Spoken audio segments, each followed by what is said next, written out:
business game.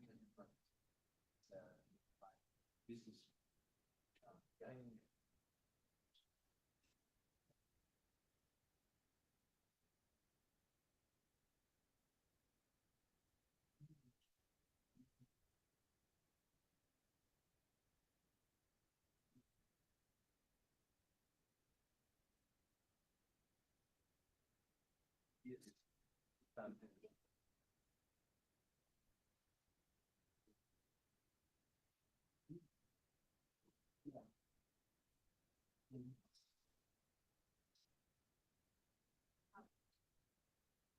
Yeah. Right.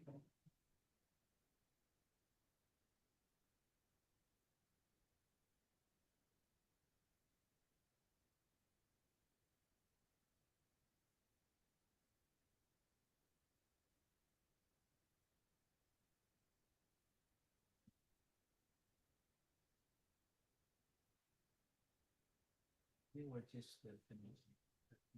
Yeah. It was a little.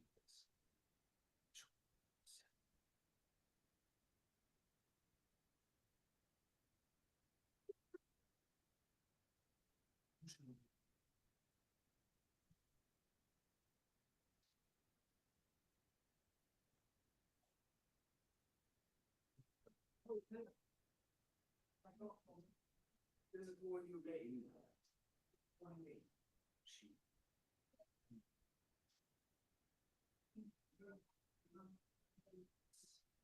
But if you want quick,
yeah, no, nothing else. It's got it. Yes. Hey, hey, good to see you. Hey, good to see you. Nice jacket. There's an old fashioned house. That's right, you ain't the one when you put the last name. Always like this. We're really looking forward to your talk.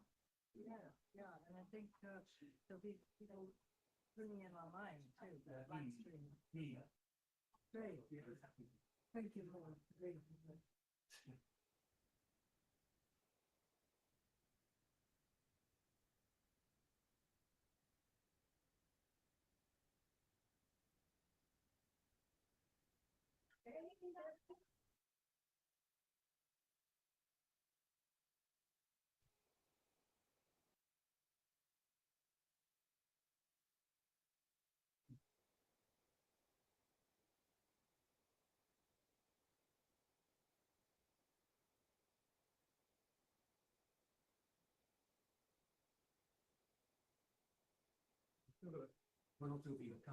Okay, sure. Yeah, you too.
Okay, so we're gonna start. Hello, everybody. Good evening. So, welcome to Yale Center Beijing. My name is Peter Wen. I'm the associate director for the Yale Center Beijing. And alongside with me today is my colleague Yang Liu, who is also associate director for communication at Yale Center Beijing, and also, well, at the front desk at the check-in table, which is Siyu Wang, who is also actually a Yale alumni, graduated from 2023. And also we have an IT support from Wei Qun, who is also going to support us on the IT stuff. So on behalf of the whole team of the Yale Center Beijing, we welcome you to Yale Center Beijing. So a quick brief introduction. Yale Center Beijing actually established in 2014, so this is our 12th year. And we are serving for Yale's 14th school as a university embassy here in China, and also a activity center in Beijing as well. So again, welcome. So I'm gonna pass microphone to our partner today, the Alan from RSBJ for a brief introduction and welcome remark as well. So Alan? Thank you very much, Peter. And for those of us who are from RSBJ, I may speak on your behalf to thank Yale very profoundly for making the facility available to us and being so helpful in making all the arrangements. So thank you very much indeed. We seem to have had a very happy collaboration. Thank you. So the event today, I think everybody around the table would agree that we're living in some pretty challenging times. And amongst those challenges are apparent collapse in general morality, a very, very cutthroat situation in most markets, particularly in China, and the arrival of AI. All these three things are something that is happening on a scale that nobody had imagined before. And we're very lucky to have with us two people who can help at least outline the issues and provide some solutions. They come from, I might say, opposite ends of a spectrum, though they both represent together the two major belief systems that most of us in this room share.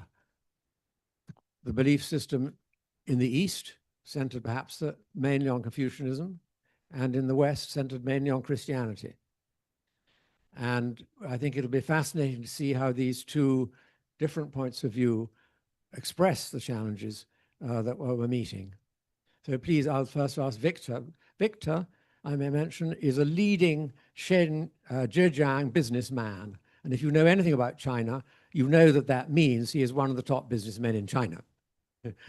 Stefan has been educated in the greatest religious ethics schools in the West.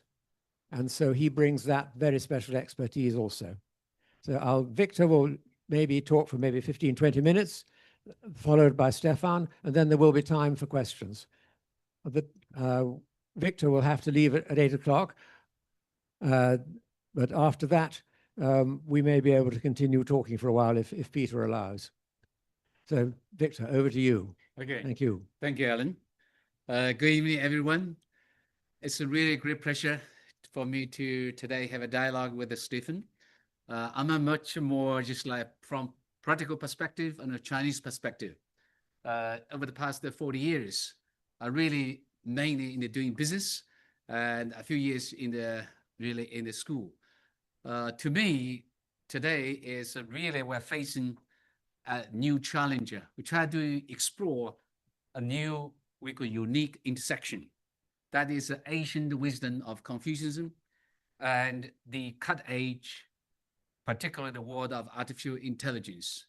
As probably everybody experienced, the AI accelerates competition to unprecedented level.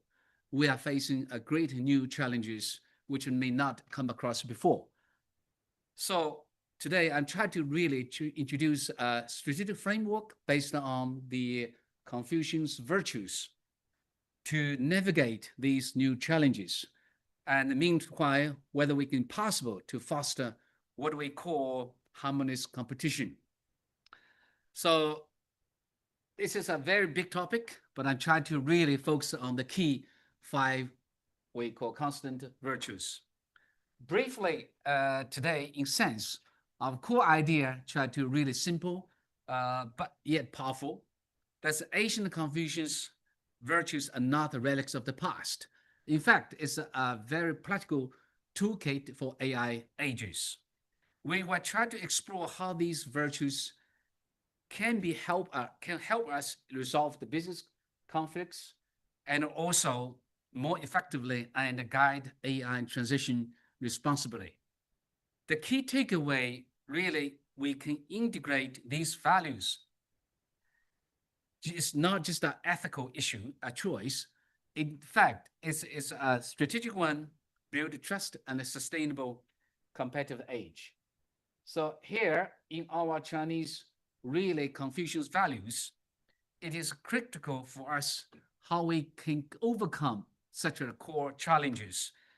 That is right nowadays in China, everywhere is called the cutthroat, particularly nowadays the AI landscape.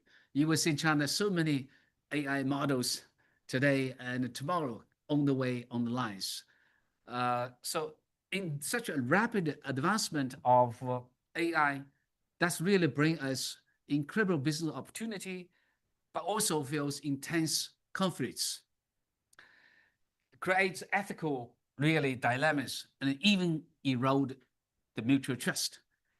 So this leaves us at the critical question: how can we really embrace AI power without falling victim to darker potentials? And meanwhile, this how we can really is a central problem aiming to address it. So this is a chart we are thinking to do. As Confucian values, there's a wide range of we call papers and this seminars take place in China, but mainly try to focus on the 5 key we call constant virtues, typically to achieve harmony. Probably everybody, you know that Chinese really Confucian value is trying to achieve the harmony in the society. Typically, there's a set of rules and rituals to make sure governing the behavior every party involved.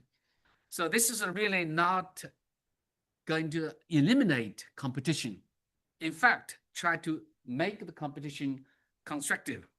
So we mainly, in the Confucian values, were 5 key constant virtues: benevolence, righteousness, and the priority, and the wisdom, as well as the integrity.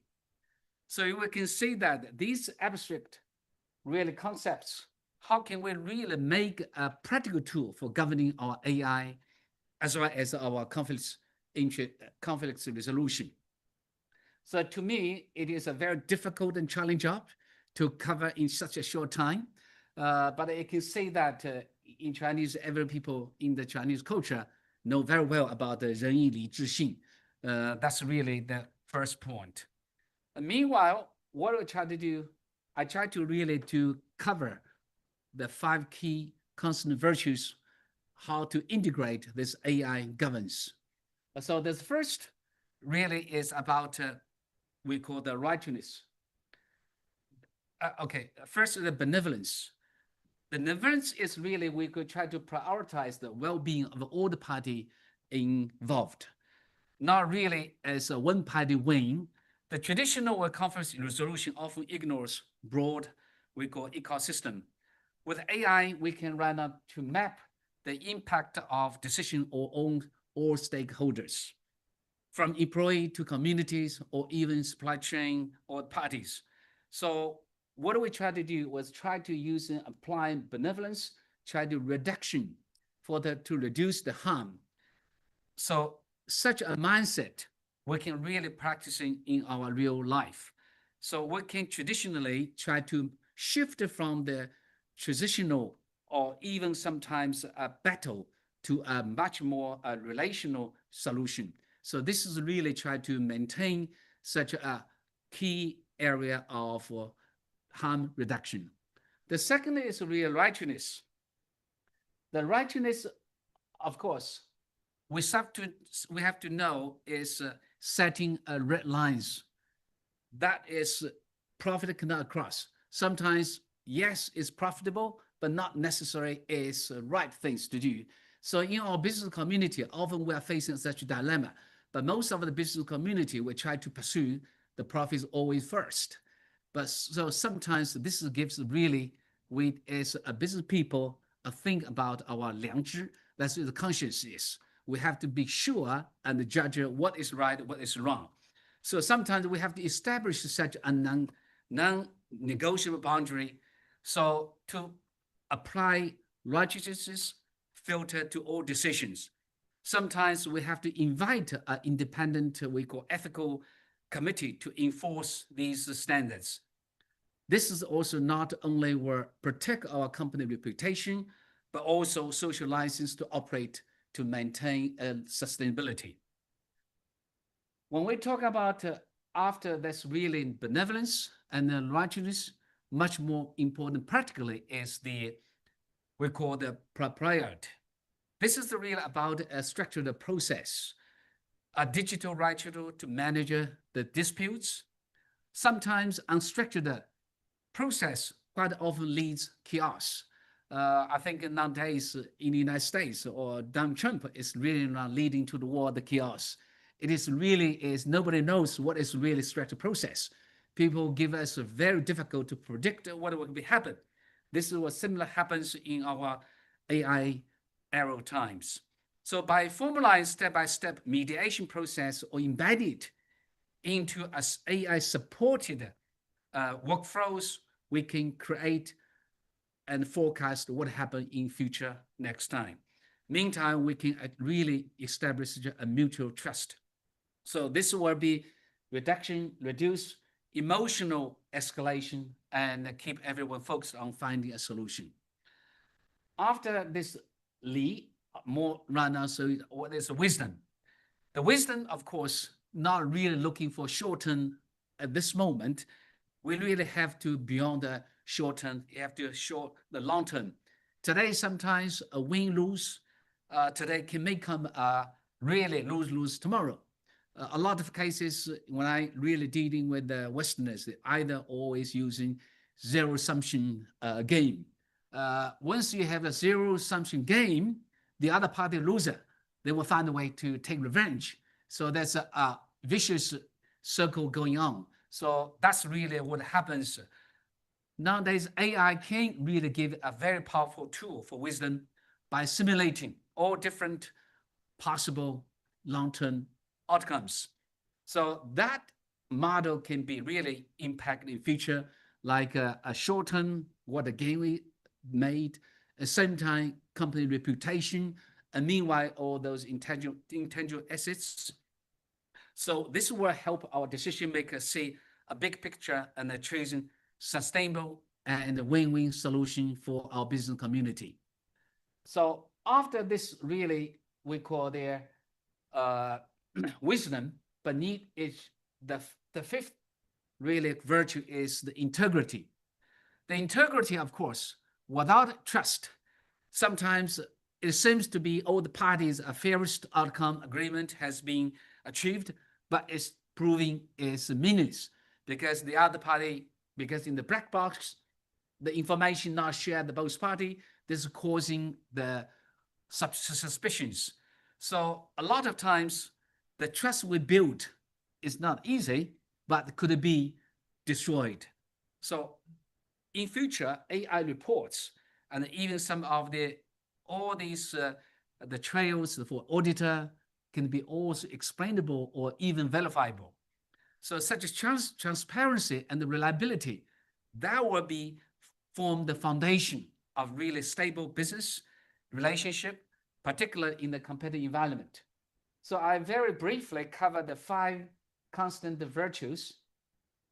But for the first part, this is really how we can explore the conflict resolution.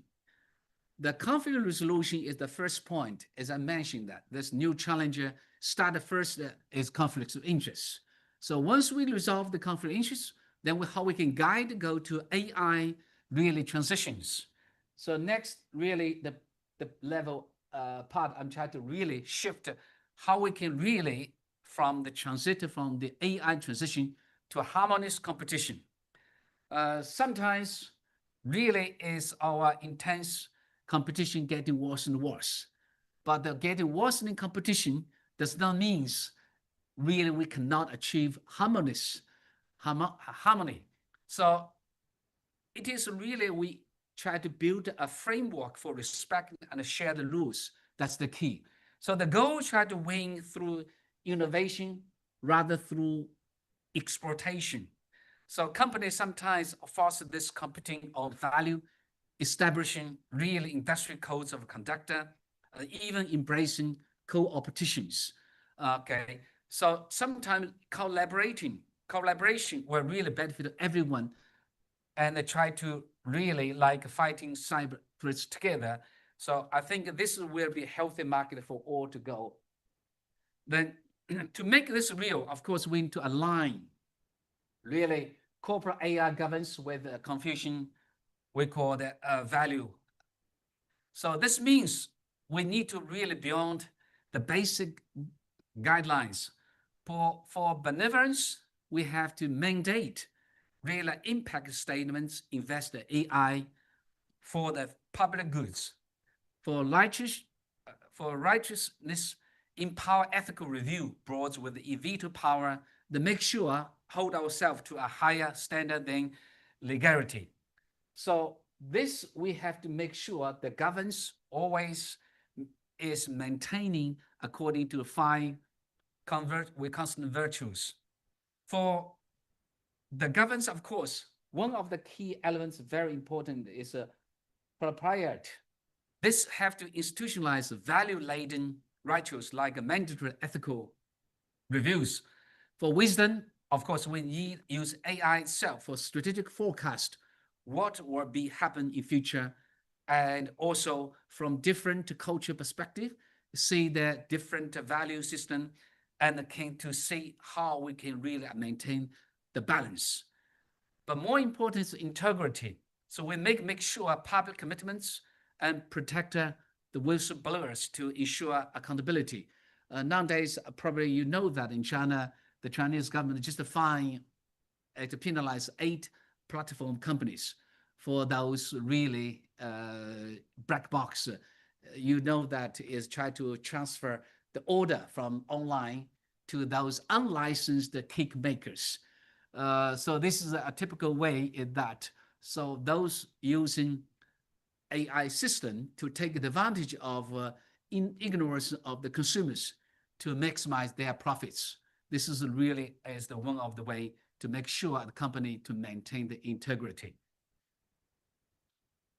So transition to this model requires really a clear roadmap. So I think there's 5 steps for us really to take. First, establish an ethical foundation with an AI charter. So it's very clear we make sure it's a very standard charter. Meanwhile, build a governance structure with ethical committee, so which can really make justify what is really good, what is wrong. And next is really embed these values into your technology. So in this case, we can see is the technology as well as the value system in the company. We to make sure how to nicely embed it. Meanwhile, after that, we can proactively deploy AI and to prevent conflicts of interest. I think finally we can collaborate externally to shape a better ecosystems. So these 5 steps, I believe that Rana can help us from these theoretical framework to the actionable points.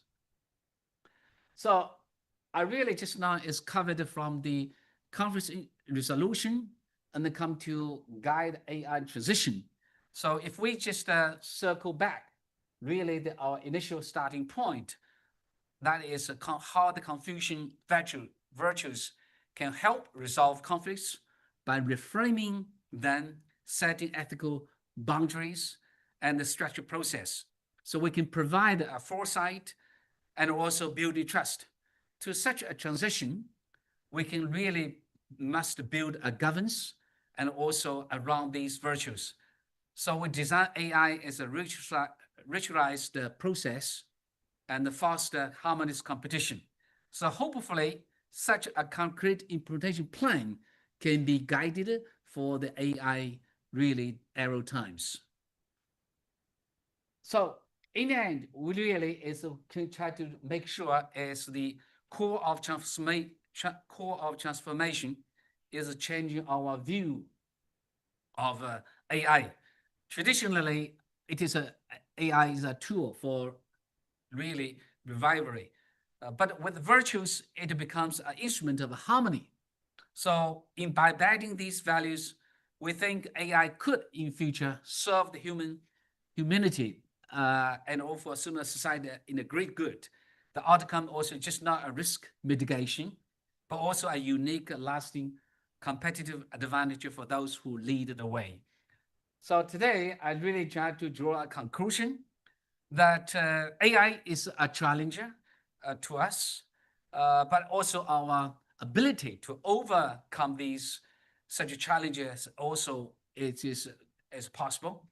And different culture has a different value systems.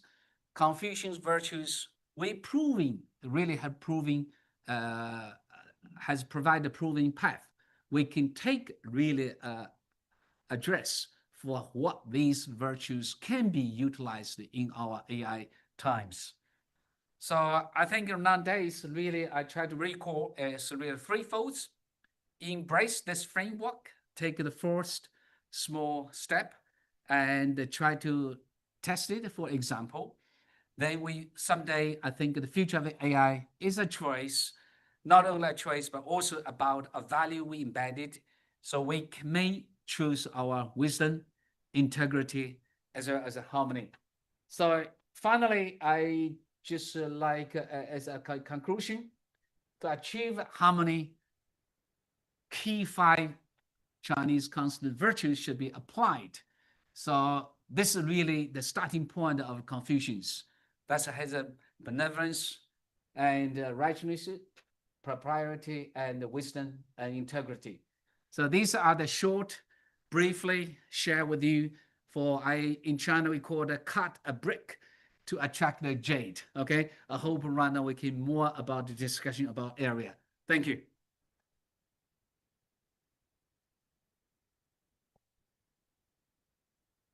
Very much indeed. Yeah. Stefan, would you like to take over?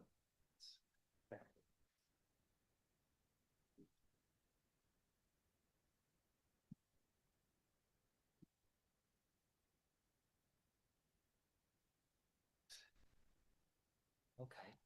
Here. Yes, thank you so much, Ellen and the Royal Asian Society. Also, my heartfelt thanks to the Yale Center for giving us the chance to share a few insights into AI and ethics. And what I want to do is to share a process which is going on for quite some years, how to create a new paradigm, especially in the age of AI and cutthroat markets, and involving I would say 1,000 of young economists. See, I have been invited to be in this process.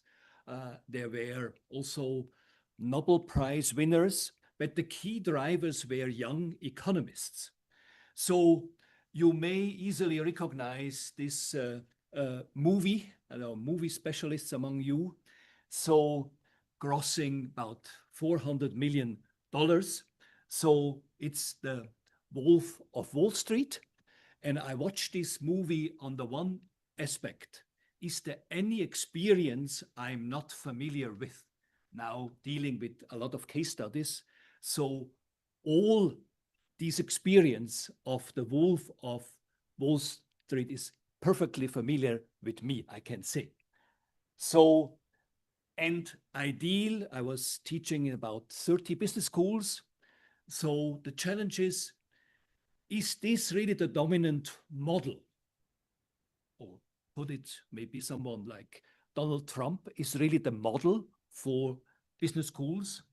Or is there really a chance to develop in convincing ways a new model oriented to the common good?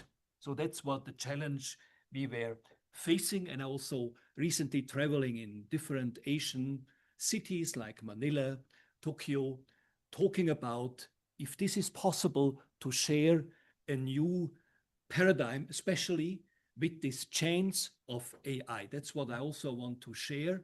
I see, of course, the risks of AI, but I see it as a chance to broaden the impact of ethics and not to leave it as it often like greenwashing or empty rhetoric. So this goes back all the way to October 2020 and involving really a variety of different circles. With this challenge, can we have really a roadmap for like-minded institutions? So it's, I think, a fascinating topic, the triangle of humanism, law, ethics. And I would, to all these values you so nicely shared, I would also add the virtue of self-criticism. Instead of putting the blame to others, finger painting, I think in Confucianism, we also appreciate to be self-critical. And of course, when I started, I'm here since 28 years, the main argument against all this was we need 经济发展, was the battle cry, economic growth. So here we have basically, I want to share 3 insights of this new paradigm and feel most welcome after then to challenge us, Victor and me, if you disagree. So now also at Peking University, I'm the program director of Humanistic AI and Applied Ethics. And I think a key way to ground all these values, what Victor explained of Ren, Yi, Li, Chi, and Xin, is in the topic of Confucian entrepreneurship. And I think this has really quite an impact in China when you have conferences. There are 3,000 to 4,000 people sincerely thinking, how can we really, in this age of AI and with, of course, cutthroat markets, implement these values? And also to create a culture where people may flourish. So I have these different students, also business students, and one really have convinced we need to change something in order to also create a better business culture.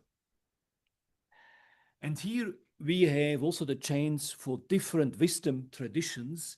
In the Christian tradition, I would suggest this a letter by the former Pope Francis under the title Fratelli Tutti, shares the key vision of a comprehensive social fraternity under the key term of solidarity. And this is also the challenge what we have now, how to deal with AI, as AI is shaping a whole new way of education. And sometimes actually the sense of a failure, also these Christian schools, before they serve the poor and now maybe just the rich.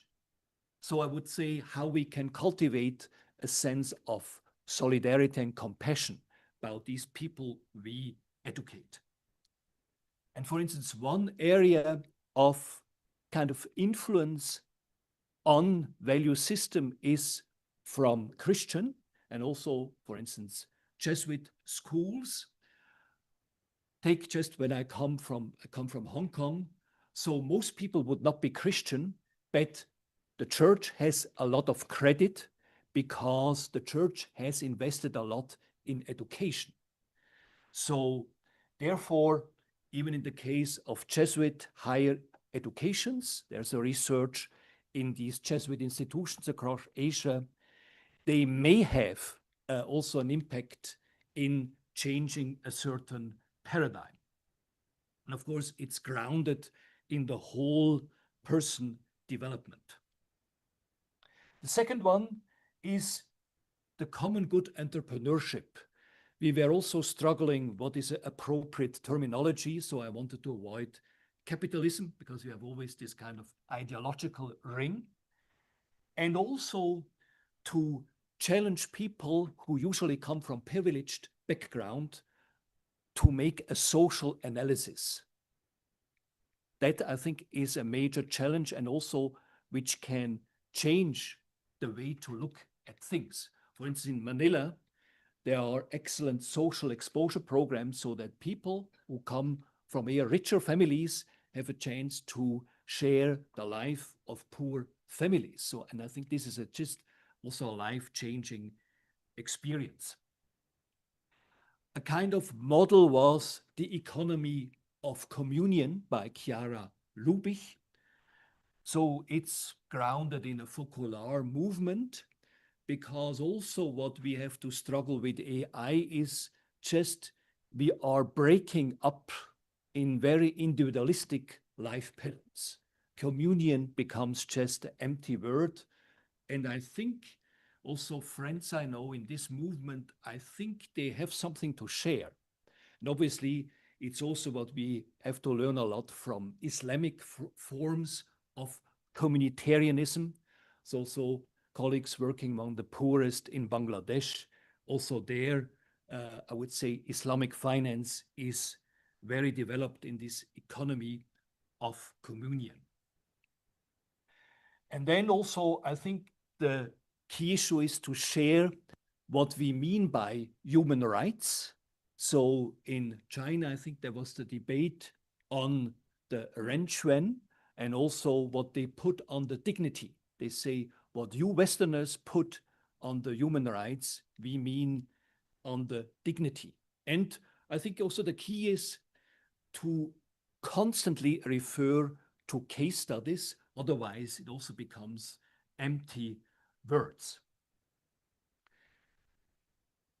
And finally, this legal track of well-being for all, I always try to be in dialogue with what we call the hard-boiled Chicago boys, these economists, and also learn from them, because there is a lot to learn about what is incentive, what is a way to blow the whistle.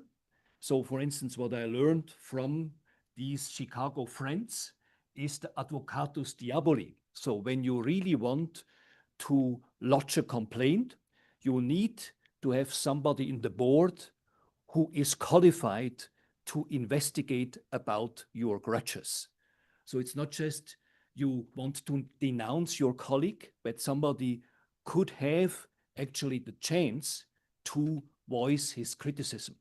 And here also we have to clearly state Chinese labor law has whistleblowing since 30 years, anchored in the law. Or another, I think, concept is functional overlapping competing jurisdictions by Bruno Frey and Rainer Eichenberger, is that in order to be efficient, you have not to kind of stick to national boundaries, but to have other jurisdictions in order to properly kind of deal with problems. And here is also one key insight I shared. I felt also deeply enriched by Indian wisdom traditions. I think still what Victor shared and what Tagore shared in a groundbreaking article on the crisis of civilization is still, not put it nicely, not really valued in Western academia.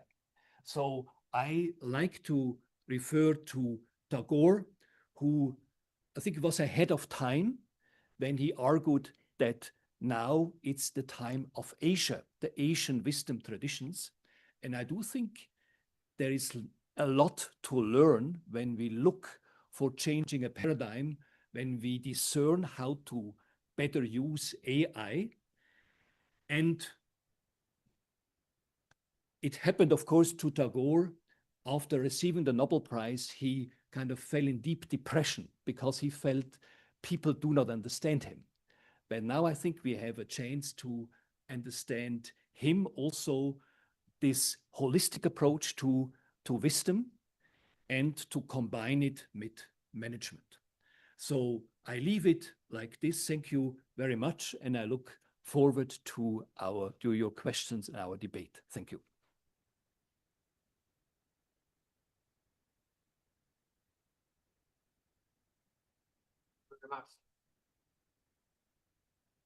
Would like both to take a that amount? Yes, yeah. So who's going to be brave enough to ask the first question? Please introduce yourself and what your background is. Thank you. Thank you. Hi, I'm Marlene. And I studied my college. So of course AI is quite relevant to my field. And that's the first question. It's brave enough to really from this room and ask what by AI. But of course, most people think of large language models. But for me, like agentic agent or maybe like code writing large database and great faster research. So it's part of what the paradigm should apply to Right. Currently, right now, there's no clearly in definition what really AI, because it's still progressing. There's a all wide range of different way using algorithm, also using nowadays using robots, with the mindset. So all the different developments right now ongoing. At this moment, of course, there's language model. Of course, some people right now using like a platform. They try to using really chasing the people's pattern and try to really take advantage of that. So, but has been implemented or gradually, some way mingled together in our life. Sometimes we not know that what they're doing there. Give for example, nowadays, if you go shopping through all the different platforms, in the morning when I get up, like my phone, first they really forwarded to me what topic I'm interested in. So these are all the part of real AI. But in future, really people right now is a big concern about someday AI really much clever than human being. This will be sooner or later. According to some of the statistics, people mind really knowledge is not far more or less than the artificial we call the agents. But really in future, we have to wait and see. At this moment, we are we got technology emerged, start to impact our life in different sectors. We really start to pay attention to that. That's really we right now discuss about the AI arrows coming as advancement is really far more than what we expected. Thank you.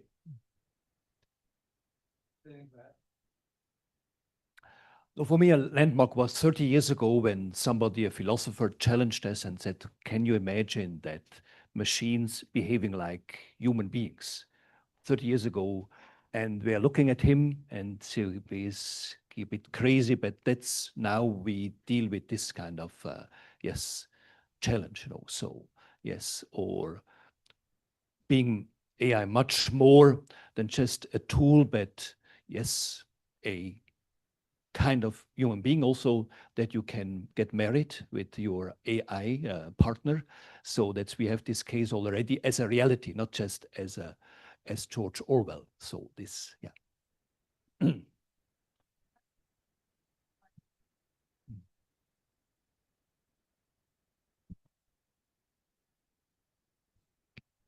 No, if you want to ask a follow-up.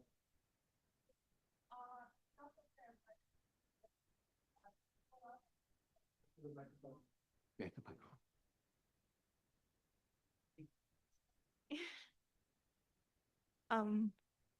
Yes, since you do religious studies, I think what you just brought up is quite interesting. Because throughout history, haven't humans always seen the most advanced technology that we have as a metaphor for God himself? Sort of how we began to see him as a printing press and then a computer. How do you think AI fits with all of that, especially with general intelligence? Thank you.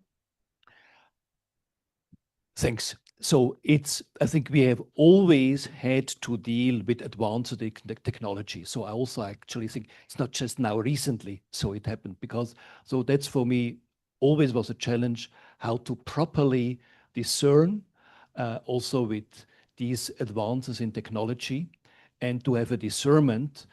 Sometimes we have academics afraid about all these advances so that we can have each time this ethical discernment. And I think that was a bit, in my opinion, neglected. So this, how to reflect from an ethical point. It's not just a way to make much more money, but to make this discernment process. So that's the challenge. And also, but here it's even more because it has an impact on education. For me, it was always, I want to, each one, like, that you write your essay.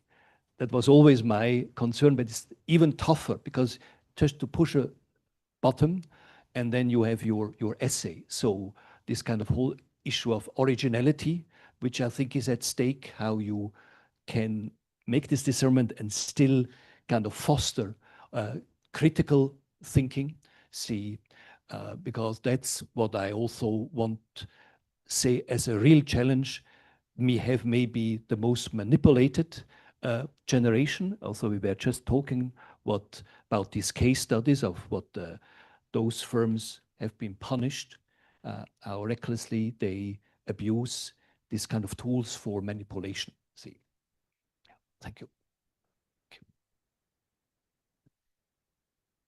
I'm Daniel, a teacher of psychology and theory of knowledge.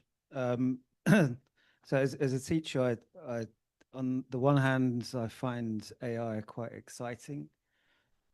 I'm constantly amazed at what it allows me and students to do. On the other hand, I'm deeply concerned about integrity and the things you just mentioned. But my question is, I see a lot of overlap between your two approaches, and it's consistent with a lot of my principles and values regarding AI. But the question is, do you think there is the will, the power, and the ability to address these concerns? It feels like AI is a juggernaut that is really difficult, maybe impossible to control. And I'd like to hear your thoughts about in Western governments. I know that's a very broad term, but in Western governments, is there the will, the power, the ability to address these concerns and introduce some of these principles? And do you think that those principles would be easier to introduce in China? Would it be easier to control this juggernaut in China? Okay, sorry. Because one is I was thrown into this AI and was asked to give a talk in Seoul, and I was really not into this yet. So what I did is I looked at these regulations from EU government. And I found them really as a starter, and also regulations for universities I knew is a great start, because then I think my impression was they were quite ahead of time to other governments in being aware about the downside of AI and the risks, and how this can be used for very destructive aims like war and stuff. So I think that's I found very useful. But I turned then more, your question I found so relevant is who is really serious about. So therefore, with my background of my short introduction was, who are the drivers, like institutions which make sure it's not just discussed and then whatever, not followed up, but have a certain value commitment to a set of values, so that they really can look into the matter, also organize training seminars, because this really requires very comprehensive training seminars if the institution is serious about it, because it's so difficult to handle. And as we said, addressing such a broad range of issues. So therefore, my thought was that, like before, when it came to teach Chuanye Lunli, professional ethics, I do think that this is my hope, that China could be a driver if with these Confucian values, because before they were just very, very marginal, but with AI to give them this recognition, and also other wisdom traditions like the Indian Thirukkural, a South Indian treaty for ethics, a great chance to give prominence to these ethical principles by looking at the case studies. I agree with this, Stephen, but I reinforce the point. The Chinese government, when they're not sure what's going on, so they first started waiting to see. But they started all the academics, they attend all the international seminars, they learn what they are doing. They try to analyze what could be good for China, what would be not good for China. So they try to really, in the end, integrate what really done in the West with the Chinese context. But once that's done, decided, the Chinese government will mobilize all the efforts to push and drive forward, even sometimes far more than the Western country. That's really current Chinese typical, we call the practical way to do any new good, we call ideas. Okay. Another question?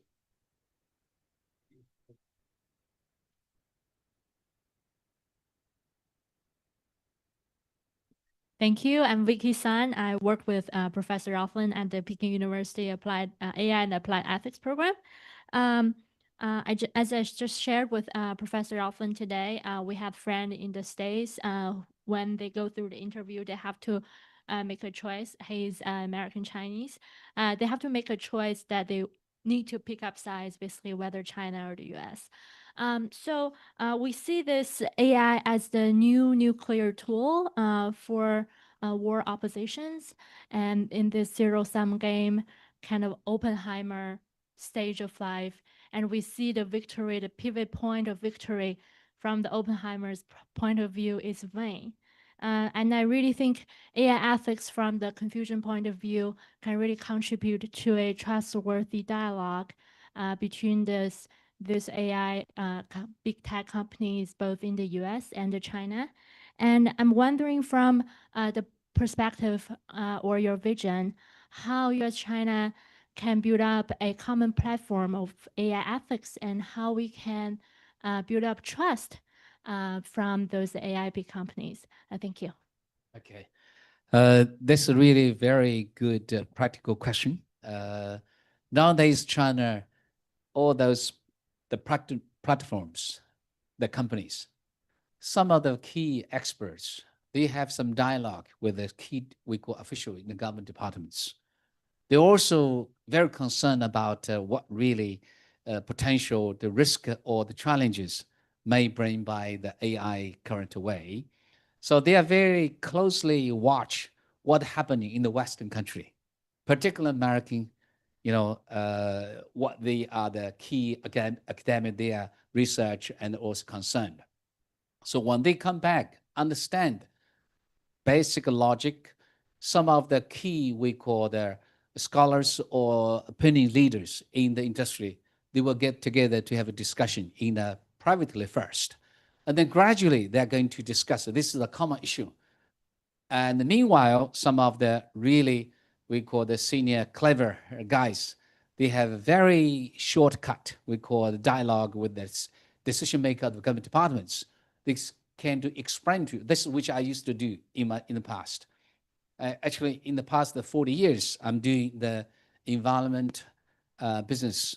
So when I studied in the UK and I realized how UK industrial revolution, causing the environment destruction and the problems. So when I came back to China, I first worked in the government departments after I left. But I keep every time with a dialogue with all the government officials. I try to explain them how the West lessons learned for Chinese.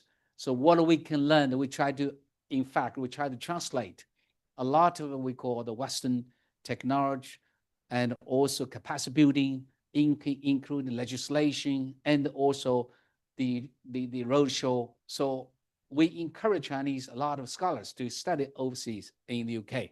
So when these people come back, after understanding the Western read the lesson and the practice, China, or we need to go that direction. So you will realize that these days, since 1978, China sent so many scholars go to Europe, and America, Japan, nowadays the Singapore. So China is a country as a fast learning. They try to really learn the best good in the world and apply in China. So sometimes the step after we decide to go is far, we call it ahead. So more aggressively than the Western country. But this is a centralized economy, a centralized government, which is the Western, you may need a lot of debate or a lot of really so-called democratic discussion. But China, we decided this is the way, good. They have to wait, okay, pros and cons. As long as proving more valuable, more good than the, we call the side income, side effect, China will do more aggressively. Thank you. Maybe also on this, I may share a concrete case study. So yesterday, I was also talking with our colleagues from Lebanon, and I think I feel this is an excellent case study. What can we do also using AI in a situation where a country has more than 25 wars recently? And I admire also their sense of humor, because I thought, how is things going now in Lebanon? And he said, well, we don't have bombing. So, and we are more worried when there is no bombing, because if we are bombarded, we know what's going on. See? So, however, when it's nothing happens, we wonder and guess what is going to happen. So I think today, in order to increase this learning, also actually the peace learning, you need very significant case studies. Because just if you have a brilliant professor, you have it immediately on your mobile phone. But what you do in a situation like Lebanon, everything is a complete economic chaos. The salaries are ridiculously low. Educated people queue up for food. What can you do, and how can AI help? I think these are the significant case studies. And I think your question, Vicky, is important to go beyond these antagonisms between US and China is important. And of course, also I come from Europe, that Europe is dragging behind in this competition. And I would also hope that this also could change, also that Europe could maybe also help to bring in the ethical component.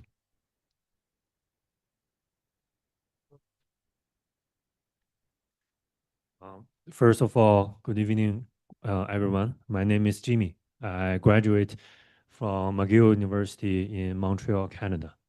And now, thank you to AI, I didn't have a job because AI replaced my job. I used to be an accountant, and now seems my company didn't really need a basic accountant. They have robot and automation. Yeah. So I have a question to Victor. So I did a basic background check, background research on your company. It seems you are doing environmental protection and carbon neutralization. So how did you apply the confusion value to your real business operations? Are you really being benevolent to your competitors? Because based on my perception, there is never a harmonious competition in the AI industry. For example, when you look at Elon Musk, the XAI, and when you look at OpenAI, the Sam Altman, I don't think they will ever be harmonious because Elon Musk is always blame OpenAI or the Anthropic. So that's my question. Yeah. Okay. Thank you, Jamie. I think you made a very good question. In fact, myself, I've been practicing environmental business for nearly 40 years. My first job is really working in the government departments. When I studied overseas and then came back with a European scholarship, so I'm decided being official or being business. In the end, I don't like really bureaucracy and working in the government departments. I thought better, I can do something for business, but there's a range of business, financial business, or foreign trade in early 1990s. So in the end, I decided to only engage myself in the environment sector. I talked to Stephen, in my whole life, I did not involve any real estate business and also financially stock market at all. Whole my life devoted to the environment. So we worked as a think tank for the government department. Today, you see all the laws, regulations, and the best practice, even the technology. In fact, my team, we working extremely hard to introduce Western technology and best practice to China. So this is really why I'm doing so, because this is benevolence. You know, you can make a different life or different way, but something you can feel good.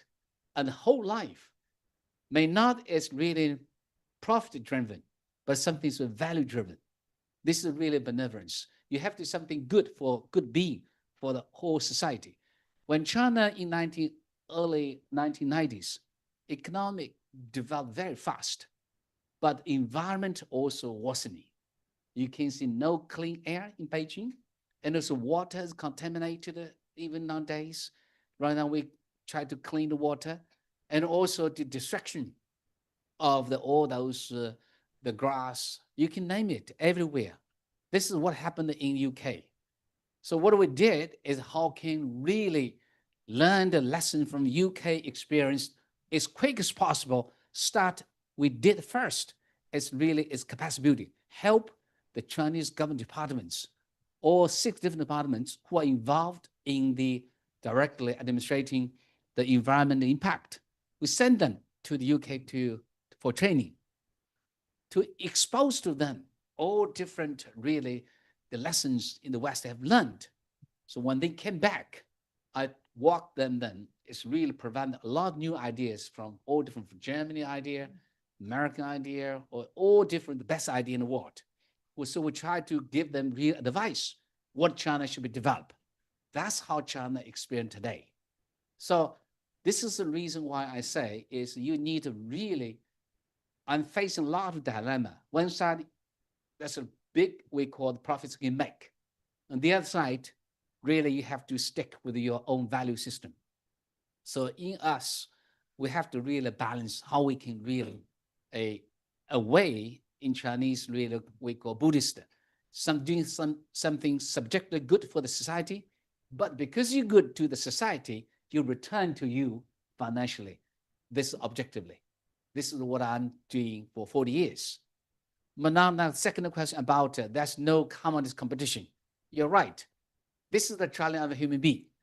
Because in the capitalist society, in the business society, profit maximization is always the stakeholder, especially investor, pursue. Every investor, they always want to maximize their profits. In this case, that's a bottom line. How can really this is come to test the CEO or the founder of the company, the value system? Are you going to achieve only you win, we call zero assumption game, or a win-win scenario? So today, I think is the solution. We try to learn from Chinese historical or Confucian virtues, the value. How can real address? May not be a perfect idea or a perfect solution available, but we have to work hard to achieve that. This is really, we have to maintain such an optimistic way to move forward. So this is really a way we are doing right now. Thank you. Yeah, I think, yes, I maybe I need to excuse you. That reason, right, I have another meeting to go. So otherwise I will share more time with you. Slides be available. Sure. Yes. Yeah, Yes, okay. Please join me in thanking Victor. Thank you. Thank you. Thank you.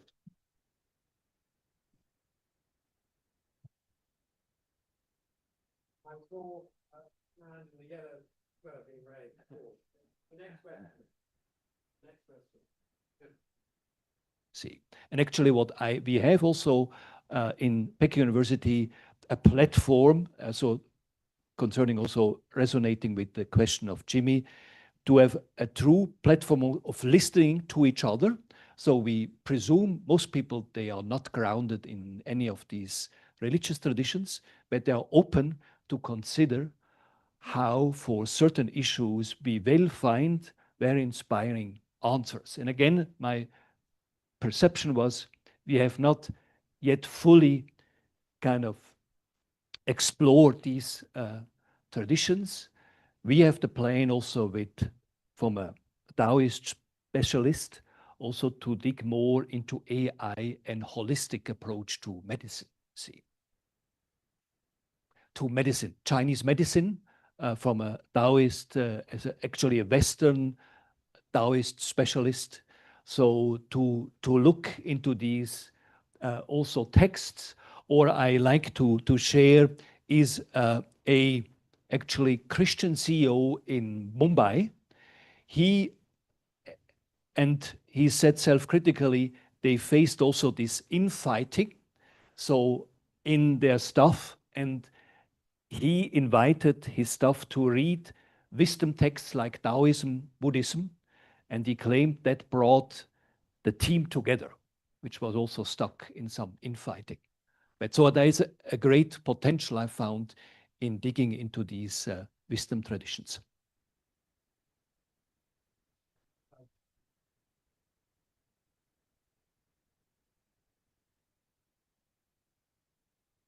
Yeah, so thank you. My name is Jeremy. I just want to build on the previous question.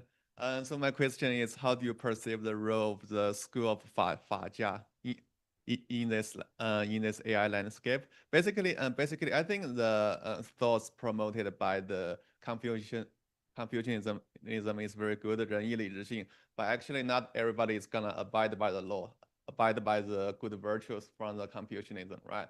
And actually, when some people violate the rules, it will become a vicious cycle. More and more people will violate the virtues, and you will be a fool if you still promote these ideals. So I think maybe, do you think in the future, maybe some heavy regulations or heavy punishment will also need to be imposed to regulate people's use of AI? Basically, it's a reflection of the Fajia thought, right? This is my question. Thank you. Yes, thank you. I think it's a very relevant question because I come from a culture which does not so much value punishment, and I'm grateful for this. But in China, you have a culture of punishment. This is a fact. And also, I think we have to admit, in order to get like the basic what you want to reach, the law is very important. Just to give a simple example, is the development of the law on sexual harassment is a very hot topic, actually. So it makes really a difference if you can sue your boss if he does not behave well on this, rather than to have an opinion this is right or wrong. So you have a very sound law on this issue, which I think helps, because you are right, not everybody wants to consider virtues. So we never should, I think, we should put it positively, value the progress of law. Or in the case of labor law, I really think that is an important indicator. We had the recent example of BYD in Brazil. So you cannot say anymore, well, that's how we do. We disregard trade unions. There are laws which clearly also are guiding our progress on ethics. However, then to kind of make an incentive, this kind of Confucian element, I really think is stronger, in my opinion, because we have a lot of research on the Chunzi, the morally refined person. And I think also not only in Confucian cultures, it's the more powerful kind of setting the tone from the top. If you have a leader truly walking the talk, this seems indeed more effective than just the letter of the law.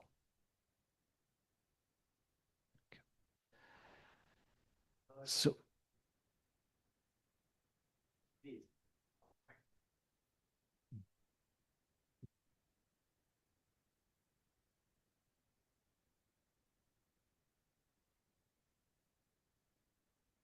Thank you. My name is Claudia. I would be interested in today's session is called Values in the Age of AI and Cutthroat Markets. And we discussed a lot, if I understood correctly, like what values does AI apply in the future? So this is one thing. So did I understand right? So we will have AI that applies Confucian values, and we will have in other countries AI that applies Christian values. So that means we will have different AI systems that apply different values, would be one question. And the other thing is what was mentioned also here before. I think one is also what does the upcoming of AI means for our society values, because there are winners and losers. There are people that because of AI cannot find a job anymore. And this is also does something to our values, because other people might not trust AI because it leads to certain circumstances. When we talk about all these values, also people might find AI not so human because it does something to our society, and it shakes our society in a certain way that might not feel so human to many people. So this is also something that is also one part of when we talk about AI and values. thank you. I think your also question resonates very well also what Jimmy started to ask. And I would say a shortcut on all these very problematic aspects is if you listen to Bernie Sanders, whatever you think, agree or disagree with him, all these problematic aspects, so many jobs are cut like this to through AI, and also what we face an enormous widening gap between the rich and the poor. All this can indeed be reinforced. So therefore, this ties to the other question now, what we have as common values. So for me, this, for instance, that the dignity of the person who loses a job. So I appreciate you shared this is a very humiliating experience. So how can we maintain or can AI use not this even worse to make things even worse, but how to kind of reverse the trend. For instance, what we have also at Peking University, comparative studies on aging society in Germany and in China. And there was a very troubling case study from Duisburg, is a city in Germany, where what happened of people left behind. And the worst was somebody was 130 days living after dying and nobody cared, see. So how can we use that this trend could be reversed, or how can we, in the case of China, where millions are left behind in the countryside, how can robots be used very concretely in order to cater to this problem? So from the value side, what I think is common is the dignity of all persons, no matter if you are agnostic or Buddhist or Christian, see? Therefore, I think it's a chance to kind of get into a debate. What can we not just theoretically say about common values, but in the case, what I found a very significant project, what we hope to pursue on a long term, dealing with this huge problem of aging society, how can it help and not even make things worse? So, mm-hmm.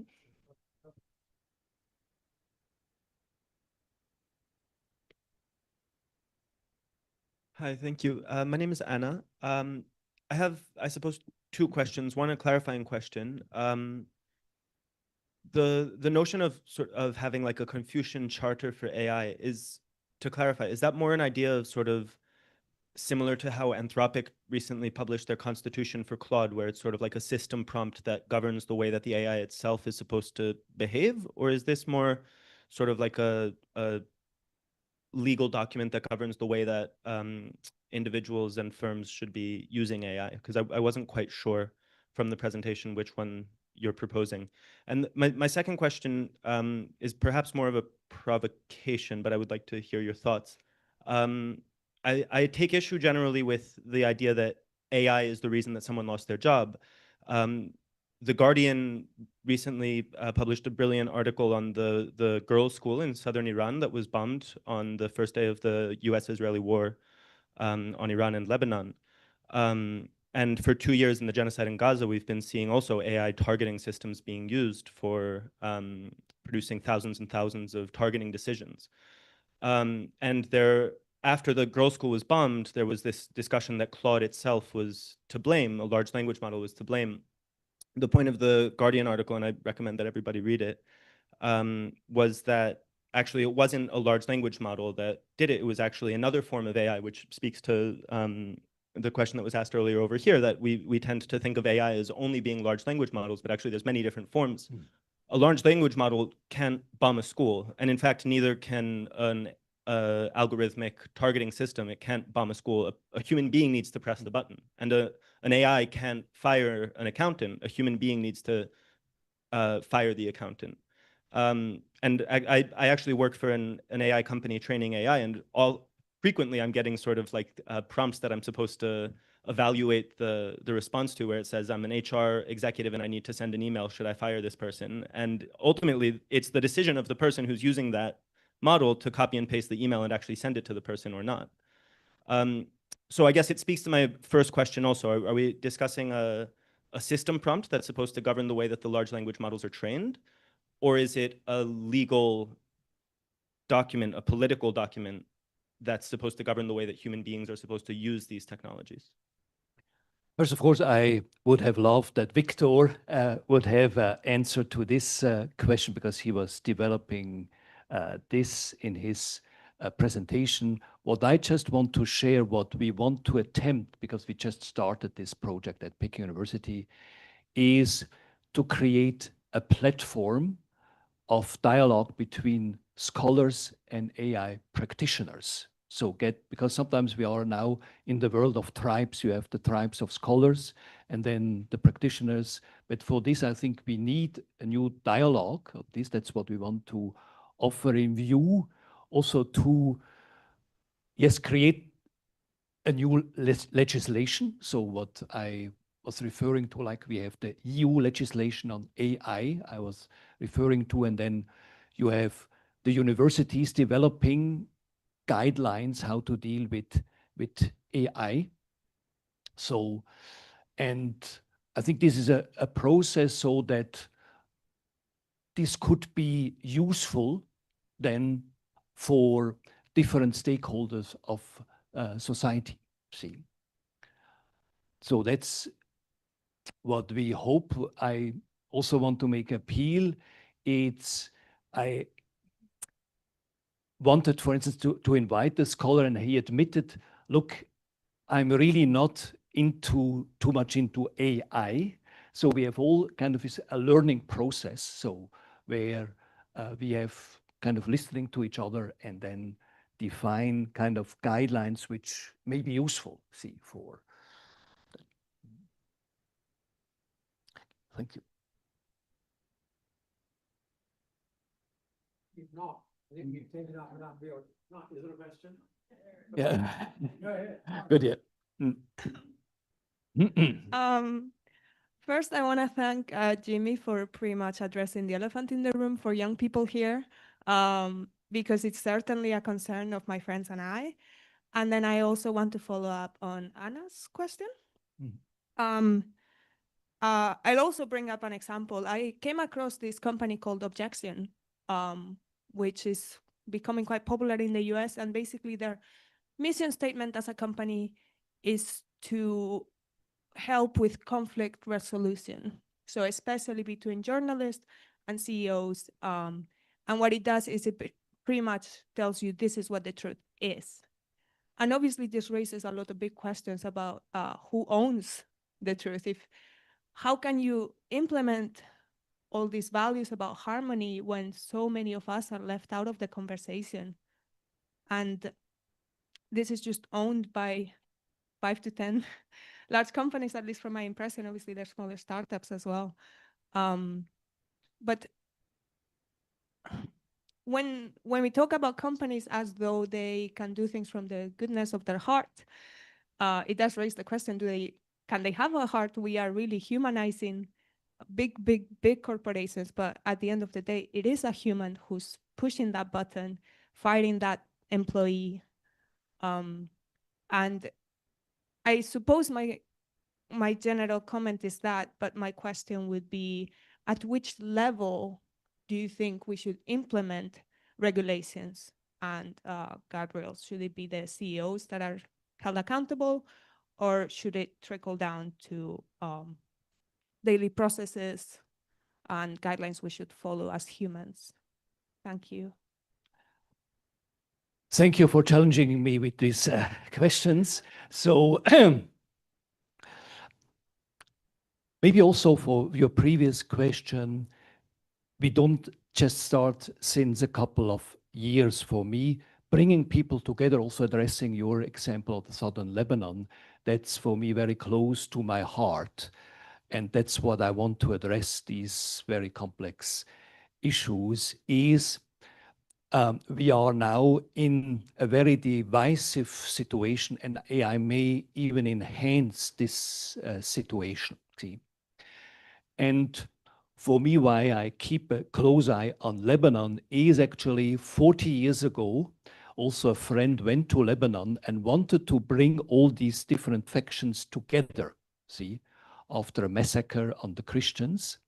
And then with the result, I think he succeeded bringing people together. And it's actually what we want to do, different players in society together, not just CEOs. Sometimes it's also good to hear somebody who has just been fired. I think that's also the chance of a forum like Peking University. So really bring very different points of view together in order to counter this, what I call the tribal culture, people who cannot kind of communicate with each other anymore. And so for me, to have truly challenging case studies, like what we just heard from southern Lebanon. I also found the Guardian a main reference for me for case studies. Then what can we do in order to help? So it's not just we have this point of view or the other, or we appeal to legislators, but there's also for each one the chance, what can I now do to help? For instance, for me on the level of schools who are constantly bombed right now. So from there, you may progress. And of course, in the context of China, that's not my Swiss reaction, is I must seek the contact with the Zhongyang Nangxiao, with the Central Party School, where then legislation is done. And so far, it's also thanks to some foundations, I had the chance to deal with the Central Party School. There, the real laws are done, see?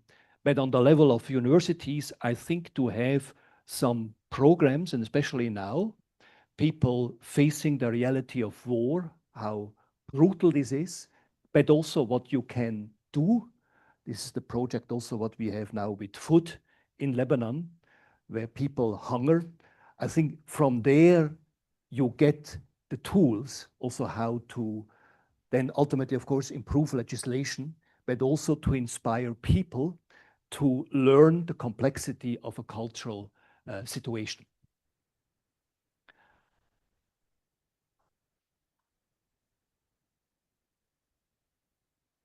I think that's a great question. And if I may rephrase your answer, you think it lies on maybe the individual and what we choose to learn and share cultural values to influence those AI systems in a way. But personally, I feel like it's a really big world and I feel quite powerless when it comes to these AI systems, especially with my friends' jobs being at risk, fresh out of grad school.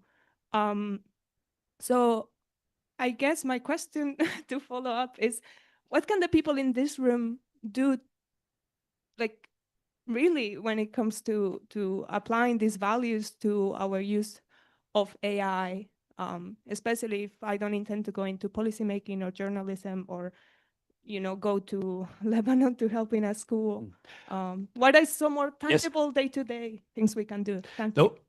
Thank you for insisting on the questions. Really appreciate. I really think, because I must, of course, now very much insist the value of networks. We feel really powerless, just alone, just forget. We are really, that's really overwhelming.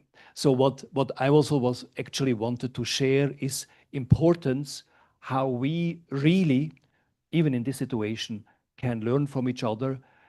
And also in a process over the years, when we truly feel that we get support. I think this is really the key. And so I think it's good that you insist on this. That's what I wanted to share. Of course, it's clear from which tradition I come, it's clear, but there are other traditions. But the key is where I feel I get really an answer for, you all ask very difficult questions, so that you see with this group, I really get an answer and I can really make an impact. Because for me, it's the worst is this kind of giving up, or I say I can do nothing.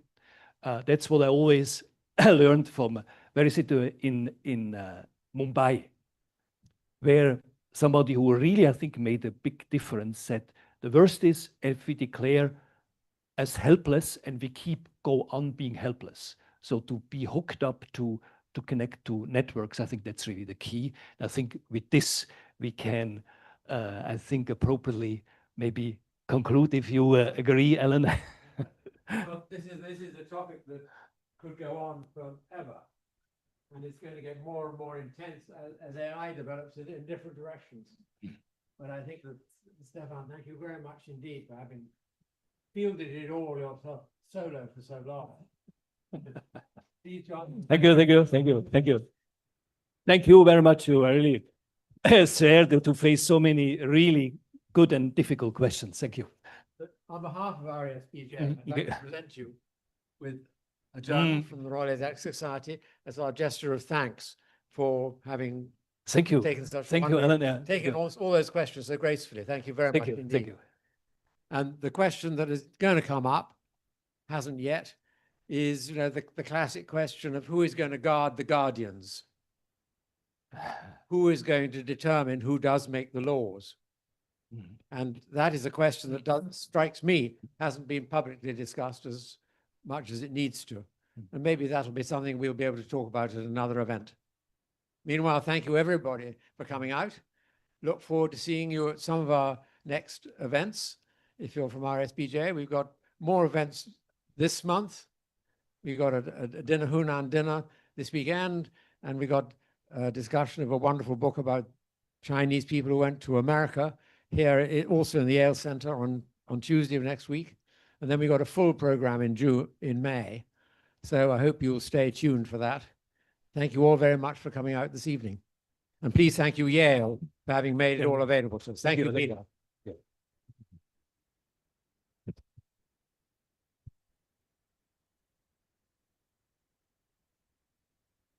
You like